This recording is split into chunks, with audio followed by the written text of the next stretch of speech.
Okay, so get ready, because today we're really diving deep, like really deep, Yep. into this whole world of tarantism in Salento, Italy. Yeah, it's fascinating. It's one of those things, you hear about it and you think, oh yeah, tarantella, but it's so much more than just like a catchy tune. Right. It really challenges how we think about like music and healing and even community. Exactly. So we've got some really interesting sources for this deep dive, including excerpts from this woman, Tullia Conte. She's like the expert. She's written a ton about Southern Italian dance and culture. She's really passionate about this stuff. Oh, wow. Yeah. And she comes at it from a really cool angle. She's not like just a researcher, Right. She lives and breathes this culture, so she's got this whole other level of insight, Definitely. So, tarantism, what's the quick rundown for Okay. people who are totally unfamiliar? Okay, so picture this. You're in Salento, Italy, think rolling hills, beautiful coastline, ancient history. Okay. And there's this belief that if you get bitten by a tarantula, Uh-huh. you've got to dance like crazily for days to get rid of the venom. Wow, like nonstop dancing. Nonstop. And not just any dance either. We're talking like almost trance-like movements, often with very specific music, and it was all designed to draw out the poison. That's wild. I mean, did it like actually work? Well, that's what's so interesting. Researchers have started to question if it was really just about the spider's venom, Okay, so there could be more to it. Right. It makes you wonder if it was a way for people to express themselves, to kind of break free from societal norms, especially back then when, showing emotion was probably a lot more restricted. Yeah, that makes sense. Like maybe it was a way to deal with things they couldn't express openly otherwise. Exactly. And here's where it gets even more interesting. Tarantism wasn't just like an individual thing. What do you mean? Entire communities would come together for these rituals, so it became this powerful shared experience, almost therapeutic. Wow. So music and dance were like this conduit for something much bigger. Right. And one thing that gets lost sometimes is the role of gender in all of this. There's this common misconception that tarantism mainly affected women. Oh yeah, I've heard that. Like it was seen as a female hysteria kind of thing. Exactly. But actually, more recent research, like this ethnomusicologist, Sergio Bonanzinga, his work has really challenged that idea. Really? So it wasn't just women? Turns out, nope. The historical records, especially from Sicily, they don't really support that whole women-only thing. Huh. I guess that shows how easy it is to buy into these like oversimplified narratives, Totally.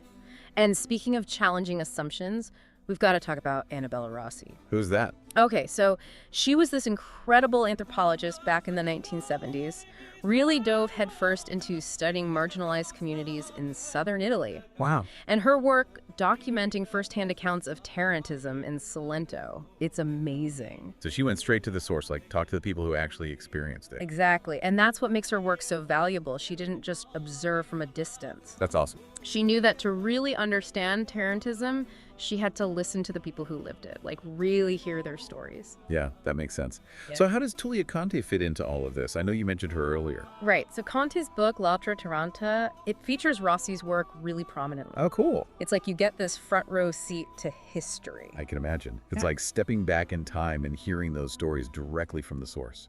And it's crazy to think, like, even though tarantism itself, it's not really around anymore. Right, like people aren't doing that whole dancing to cure a spider bite thing these days. Exactly, but the music Yeah, and the dance, that stuff's still going strong. really. Wow, that's pretty amazing when you think about it. Like the tradition has survived for generations. It's like this direct connection to the past, I get it. Like a living history. Yeah, exactly. And Conte, she talks about this dancer, Vincenza Cortazzo from Salento, who actually took the local tarantella and turned it into this whole recognized art form. Oh, wow. So she kind of brought it into the modern era. Exactly. It's like taking something rooted in ritual and putting it on a whole different stage. I bet that's incredible to see. I know, right? It makes me think of like those old cave paintings that are now in museums. Like they were created for one purpose, but now we experience them in this completely different way. Totally. It's like this evolution of meaning, Exactly. And then there's this group, the Kipo Ensemble. Kipo? Yeah, it's K-I-E-P-A. They're all about keeping the traditional music of Salento alive, including like all those incredible melodies connected to tarantism. So they're kind of like musical archivists in a way. Yeah, totally. It's like they're safeguarding a piece of history. Which honestly makes you wonder, like, why isn't there more buzz about this stuff? Right. Why isn't Salento more well known for this? It's strange. I mean, Salento is this region with like incredibly rich cultural traditions, but it often feels like it just, I don't know, gets overshadowed or stereotyped. It's like their story is constantly being pushed aside. Yeah.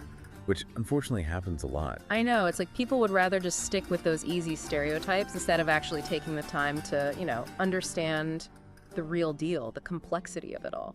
Exactly. And that lack of representation, it can have some pretty serious consequences, Oh, definitely. I mean, it limits opportunities for like real cultural exchange. It perpetuates misunderstandings. And sometimes it even leads to losing those traditions entirely. It makes you wonder how much has already been lost, Like, if it weren't for people like Rossi, who knows what stories we would have missed out on? Totally. Even within academia, it doesn't feel like research on tarantism in Salento has really gotten, the attention it deserves. It's funny how we, naturally gravitate towards what's familiar, Yeah. The stuff that's easy to digest. Right. But it's often in those overlooked corners, those seemingly niche areas of study, where you find the really, truly fascinating stuff. The stuff that really makes you think. It's true. It's like there's this whole treasure trove of knowledge out there, but most people are too busy looking somewhere else. Exactly. And that's why people like Tullia Conte are so important. She's like, we're not letting these stories just disappear, Yeah, she really took action. She really did. Conte, she actually founded this organization called Sudanzare. Sudanzare. Yeah, it's all about promoting Southern Italian dance and culture, giving a platform to those voices that are so often, pushed aside. That's fantastic work. She's like a cultural activist or something. Yes, exactly. And that's what I love about this whole deep dive. It's not just about a dance or a spider bite. It's about so much more. It's about really understanding the power of letting people tell their stories, and how important it is to listen to those voices that we don't always get to hear. Absolutely. And how often, the stories we think we know, they're not even the whole picture, Right. It's like, whose story are you getting? Yeah. And who's not being heard? Exactly. Makes you think about what else is out there, What other traditions, what other stories are just waiting to be discovered. It's like there's this whole world of knowledge and experience that we're just scratching the surface of, Totally. It's really kind of humbling when you think about it. It really is. And on that note, as we kind of resurface from this deep dive into the world of tarantism and Salento, I think the takeaway here is, well, there are a lot of takeaways, but a big one is stories matter. Listening matters. And sometimes the most fascinating discoveries are the ones that are hidden in plain sight, You just have to know where to look. I love that. It's a good reminder to never stop digging. Exactly.